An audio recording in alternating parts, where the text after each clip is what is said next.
নবারণ্য ছিল, এখানে godfather system কায়েম ছিল। তাই সমস্ত অপকর্ম করে আপনাদেরকে জিম্মি রেখে এত অত্যাচার করেছে, এত নির্যাতন করেছে। আল্লাহর হুকুমে এই আপনাদের নির্বাচিত আমাদের অনেক মা বোনের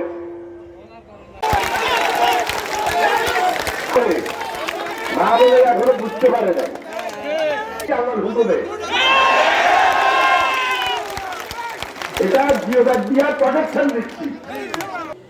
এখানে এক্সিকিউটিভ ইঞ্জিনিয়ার সাহেব আসবেন, ঢাকা থেকে চিফ ইঞ্জিনিয়ার সাহেব আসবেন। কিভাবে? আমি তো ইঞ্জিনিয়ার না। আসার পর যেটা দরকার পার্মানেন্ট ওয়ার্ক করার জন্য আমরা সেই ব্যবস্থা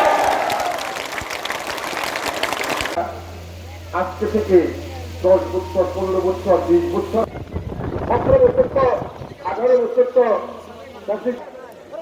এখন স্বাভাবিক কারণে আপনাদের সরকারের উপর দায়িত্বটা শাহজাহান সাহেবের উপর দায়িত্ব বর্তাইছে না। শাহজাহান ভাই তো আমাদের অনেক পরিবারের অনেক অত্যাচারিত, অনেক নির্যাতিত, বয়স হয়েছে না। আমি ওনার ছোট ভাই, আমাকে যখন আমি না আসি পারি আমার হলে তারেক রহমানের নির্দেশ।